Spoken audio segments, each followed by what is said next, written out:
sering disebut sebagai wakil Tuhan untuk menegakkan keadilan di muka bumi. Seorang hakim sedianya taat hukum. Namun, tidak demikian halnya dengan 3 hakim yang ditangkap karena diduga menerima suap.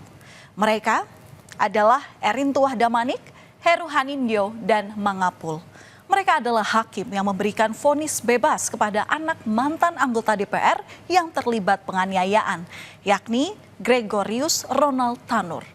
Kini ketiga orang yang kerap disebut yang mulia itu harus menanggalkan jubah hakimnya dan justru berbalik mengenakan rompi tahanan.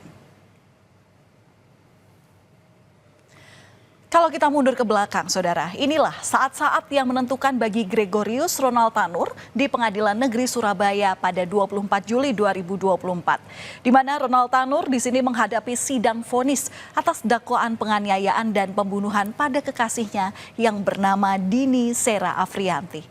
Persidangan dipimpin oleh Hakim Ketua Erintuah Damanik serta ditangani Hakim Anggota Heru Hanindyo dan Mangapul. Dan lewat palu Hakim Erintuah, Ronald Tanur pun divonis bebas. Menurut Hakim, kala itu Ronald Tanur tidak terbukti melakukan tindak pidana penganiayaan yang menyebabkan kematian pada Dini. Saudara, putusan vonis bebas terhadap Ronald Tanur oleh Hakim Erintuah Damanik, Heru Hanindyo, dan Mangapul membuat publik bertanya-tanya. Vonis bebas itu berbanding terbalik dengan tuntutan jaksa dengan hukuman 12 tahun penjara. Hakim beralasan tidak ada satupun saksi yang menyatakan kematian korban. Hakim meyakini jika kematian korban ini diakibatkan oleh alkohol dan bukan karena penganiayaan.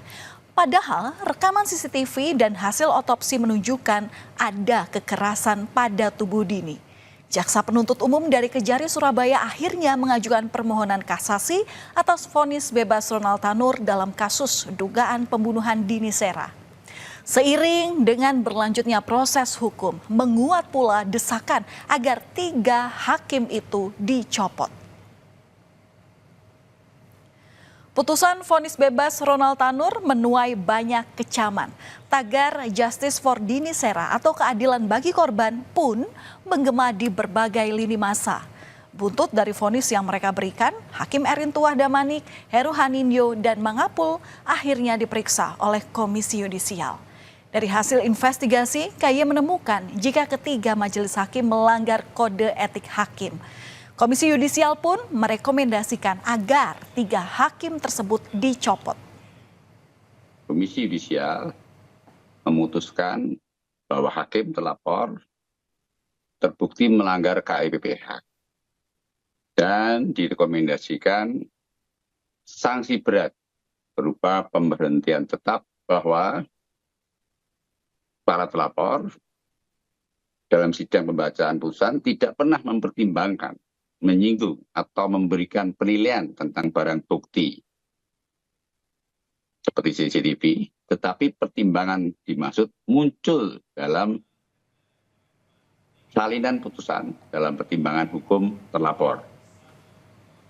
Dan pada hari Rabu lalu, 3 hakim yang bernama Erintuah Damanik, Heru Hanindyo, dan Mangapul kembali meramaikan pemberitaan. Ketiganya ditangkap dan langsung dibawa ke Gedung Kejaksaan Tinggi Jawa Timur. Ketiganya ini diduga menerima suap dan atau gratifikasi terkait penanganan perkara tindak pidana umum di Pengadilan Negeri Surabaya atas nama terdakwa Ronald Tanur. Sementara di Jakarta, Kejaksaan mengamankan 1 orang berinisial LR yang berprofesi sebagai pengacara. LR ini diduga sebagai pemberi suap dan atau gratifikasi. Penyelidikan atas kasus ini sudah dimulai sejak muncul kecurigaan terhadap vonis bebas Ronald Tanur di tengah publik. Kejaksaan Agung melihat ada indikasi kuat bahwa vonis bebas Ronald Tanur karena ketiga hakim ini menerima suap dan atau gratifikasi dari LR. Kami hanya ketempatan harus melaksanakan kegiatan memfasilitasi teman-teman yang sedang melaksanakan kegiatan pemeriksaan, di mana dalam pengamanan terhadap 3 orang yang diduga menerima suap gratifikasi klarifikasi terkait perkara yang berkaitan dengan penanganan perkara atas nama Ronald Tanur. Jadi sudah ada 3 orang dan sudah diperiksa, sedang dilaksanakan pemeriksaan di Kejaksaan Tinggi Jawa Timur oleh tim dari Kejaksaan Agung. Selain menangkap 4 tersangka, tim penyidik Jaksa Agung Muda Tindak Pidana Khusus menggeledah 6 tempat, termasuk rumah pengacara LRI yang ada di Surabaya dan juga apartemen di Jakarta serta properti dari para hakim. Sejumlah barang bukti ditemukan seperti uang tunai senilai Rp97.500.000 dan $32.000 Singapura di apartemen Hakim Erin Tuah Damanik di Surabaya. Lalu uang tunai senilai Rp104 juta dan $9.100 Singapura di apartemen Hakim Heru Hanindyo di Surabaya. Kemudian uang tunai senilai Rp21.400.000 dan $32.000 Singapura di apartemen Hakim Mangapul.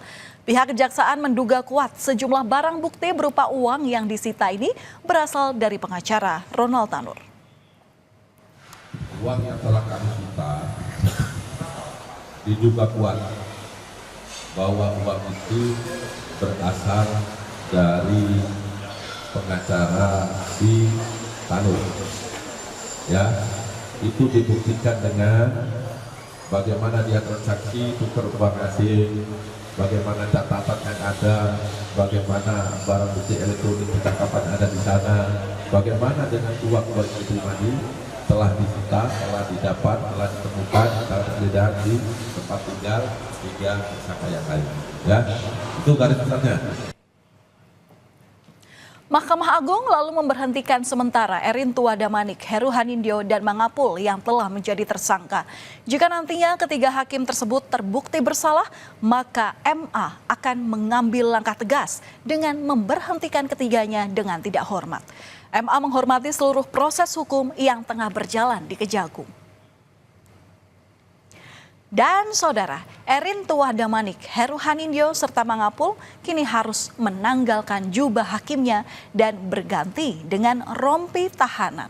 Pada Kamis dini hari, ketiganya dibawa ke rumah tahanan kelas 1 Surabaya Cabang Kejaksaan Tinggi Jawa Timur usai diperiksa selama 7 jam di gedung Kejaksaan.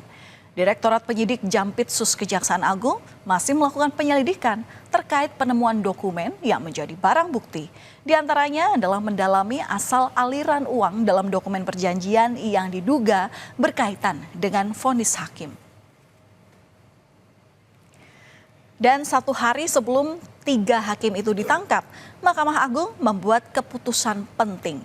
MA menjatuhkan hukuman 5 tahun penjara terhadap Gregorius Ronald Tanur pada tingkat kasasi. Yang artinya putusan MA ini sekaligus membatalkan putusan bebas yang sebelumnya dijatuhkan oleh Majelis Hakim Pengadilan Negeri Surabaya terhadap Ronald Tanur pada pengadilan tingkat pertama. Kemudian mengadili sendiri. 1. Menyatakan terdakwa Gregorius Ronald Tanur, anak dari Edward Tanur, telah terbukti secara sah dan meyakinkan bersalah melakukan tindak pidana penganiayaan yang mengakibatkan mati. 2. Menjatuhkan pidana kepada terdakwa oleh karena itu dengan pidana penjara selama 5 tahun. Perjuangan keluarga korban Dini Sera Afrianti dalam mencari keadilan perlahan membuahkan hasil.